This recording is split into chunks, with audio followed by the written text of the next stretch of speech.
നമ്മളുടെയൊക്കെ ഡെയിലി ലൈഫിൽ പല സന്ദർഭങ്ങളിലും നമ്മൾ ഉപയോഗിച്ചു വരുന്ന ഒരു സാധനമാണ് നമ്മളുടെയൊക്കെ ആധാർ കാർഡ്. എന്നാൽ unique identification authority of India വലിയ മാറ്റമാണ് നമ്മളുടെയൊക്കെ ആധാർ കാർഡിൽ കൊണ്ടുവരാൻ പോകുന്നത്.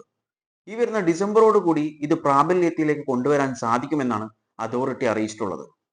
അതായത് നമ്മളുടെ കയ്യിലുള്ള ആധാർ കാർഡ് ഇനി മുതൽ ഉണ്ടാവില്ല, പകരം മറ്റൊന്നായിരിക്കും. ഒരുപാട് പേർക്കുള്ള ഒരു തെറ്റിദ്ധാരണയാണ് ഈ ആധാർ കാർഡ് എന്ന് പറയുന്നത് സിറ്റിസൺഷിപ്പിന്റെ ഒരു പ്രൂഫാണ്, അല്ലെങ്കിൽ ഡേറ്റ് ഓഫ് ബർത്ത് പ്രൂവ് ചെയ്യാനുള്ള ഒരു പ്രൂഫാണ്, അതുമല്ലെങ്കിൽ അഡ്രസ് പ്രൂഫാണെന്നൊക്കെ. എന്നാൽ അതോറിറ്റി അറിയിച്ചിട്ടുള്ളത് ഈ ആധാർ കാർഡ് എന്ന് പറയുന്നത് ഈ പറഞ്ഞ ഒന്നുമല്ല. ആധാർ കാർഡ് എന്ന് പറയുന്നത് just Aadhaar is only proof of your identity. നമ്മളുടെ ഐഡന്റിറ്റിന്റെ ഒരു പ്രൂഫ് മാത്രമാണ് ആധാർ കാർഡ് എന്നാണ് ഇപ്പോൾ അതോറിറ്റി അറിയിച്ചിട്ടുള്ളത്. ഇനി ഇങ്ങനെയുള്ള വലിയൊരു മാറ്റം കൊണ്ടുവരാനുള്ള കാരണം അതോറിറ്റി പറഞ്ഞിട്ടുള്ളത് നമുക്കറിയാം. ഞാൻ പറഞ്ഞു, നമ്മുടെ ലൈഫിൽ പലയിടങ്ങളിൽ നമ്മൾ ഈ ആധാർ കാർഡ് ഉപയോഗിക്കാറുണ്ട്. അതായത് ബാങ്കിൽ പാസ്പോർട്ട് എടുക്കാൻ, സ്കൂൾ അഡ്മിഷന് വേണ്ടി, സിം കാർഡ് എടുക്കാൻ വേണ്ടി, എന്തിനേറെ പറയുന്നു ഹോട്ടലിൽ റൂം എടുക്കാൻ അല്ലെങ്കിൽ ലോഡ്ജിൽ റൂം എടുക്കാൻ വേണ്ടി നമ്മൾ ഈ ആധാർ കാർഡിന്റെ ഫോട്ടോയോ അല്ലെങ്കിൽ ഫോട്ടോ കോപ്പിയോ നൽകുന്നുണ്ട്.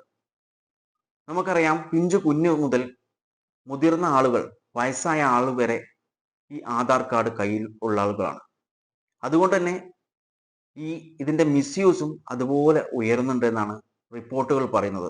അതുകൊണ്ടാണ് ഇങ്ങനെയുള്ള വലിയൊരു മാറ്റം അതോറിറ്റി കൊണ്ടുവരാൻ പോകുന്നത്.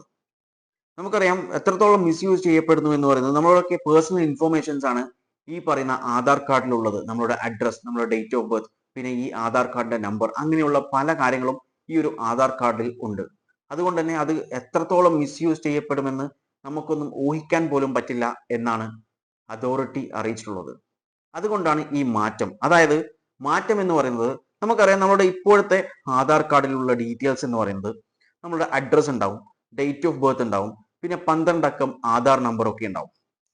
എന്നാൽ പുതുതായിട്ട് വരുന്ന ആധാർ കാർഡ്, അതായത് നമ്മുടെ ഇപ്പോഴത്തെ ആധാർ കാർഡ് മാറ്റി പുതിയൊരു ആധാർ കാർഡാണ് വരിക. ആ ആധാർ കാർഡിൽ ആകെ ഉണ്ടാവുക നമ്മളുടെ ഒരു ഫോട്ടോയും QR കോഡും മാത്രമാണ്. മറ്റു എല്ലാ പേഴ്സണൽ ഇൻഫോർമേഷൻസും ഇല്ലാത്ത ഒരു കാർഡാണ് നമുക്ക് ലഭിക്കാൻ പോകുന്നത്. ഇതിലൂടെ ഇതിന്റെ മിസ്യൂസ് പരമാവധി നമുക്ക് ഒരു 90% ഇതിന്റെ മിസ്യൂസും ഒഴിവാക്കാൻ പറ്റുമെന്നാണ് അതോറിറ്റി പറയുന്നത്. ഇതിൽ യുണീക്ക് ഐഡന്റിഫിക്കേഷൻ അതോറിറ്റി ഓഫ് ഇന്ത്യയുടെ CEO ആയിട്ടുള്ള ഭുവനേഷ് കുമാർ പറയുന്ന ഒരു കാര്യം എന്ന് പറയുന്നത്, ഇതിൽ പ്ലാൻ ചെയ്തിട്ടുള്ളത് ഈ ഒരു ഫോട്ടോ കോപ്പി കൊടുക്കലും ഫോട്ടോസ് കൊടുക്കലും ഒക്കെ നിർത്താമെന്നാണ്. പക്ഷേ നമ്മൾ എത്രത്തോളം നിർത്തിയാലും ശരി, ഇതിൽ ഈ അഡ്രസ് ഒക്കെ ഉള്ള, അതായത് നമ്മുടെ അഡ്രസ്, ഡേറ്റ് ഓഫ് ബർത്ത്, ഈ കാര്യങ്ങളുടെ ഇൻഫോർമേഷൻസ് ഒക്കെ ഉള്ളിടത്തോളം കാലം ഈ പഴയ ആയിട്ടുള്ള ആ ഒരു സിസ്റ്റം, അതായത് ഫോട്ടോ കോപ്പി കൊടുക്കൽ അല്ലെങ്കിൽ ഫോട്ടോ കൊടുക്കലൊക്കെ അവിടെ ഉണ്ടാകും.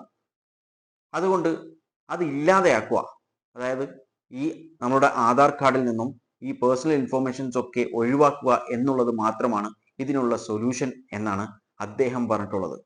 ഇവിടെ നമ്മൾ മനസ്സിലാക്കേണ്ട കാര്യം എന്ന് പറയുന്നത്, നമ്മളുടെയൊക്കെ ഈ ആധാർ കാർഡിലെ പേഴ്സണൽ ഇൻഫോർമേഷൻസ് പല കാര്യങ്ങളിലും യൂസ് ചെയ്യുന്നുണ്ട് എന്നാണ് അതോറിറ്റി പറഞ്ഞിട്ടുള്ളത്. ഒരുപാട് കേസസ് റിപ്പോർട്ട് ചെയ്തിട്ടുണ്ട്. അതായത് ഡേ ബൈ ഡേ കേസിന്റെ എണ്ണം അധികരിച്ചു വരുന്നു എന്നാണ് അതോറിറ്റി പറഞ്ഞിട്ടുള്ളത്. ഈ ഒരു സാഹചര്യത്തിലാണ് അതോറിറ്റി ഇങ്ങനെ ഒരു ഡിസിഷൻ എടുക്കാനുള്ള കാരണം. ഇതിനെക്കുറിച്ച് നിങ്ങളുടെ അഭിപ്രായങ്ങൾ കോമന്റ് ബോക്സിൽ രേഖപ്പെടുത്തുക. വീഡിയോ ഇഷ്ടപ്പെട്ടിട്ടുണ്ടെങ്കിൽ ലൈക്ക് ചെയ്യാനും മറ്റുള്ളവരിലേക്ക് ഷെയർ ചെയ്യാനും മറക്കല്ലേ. And thanks for watching me and stay tuned for another video. Okay, thank you.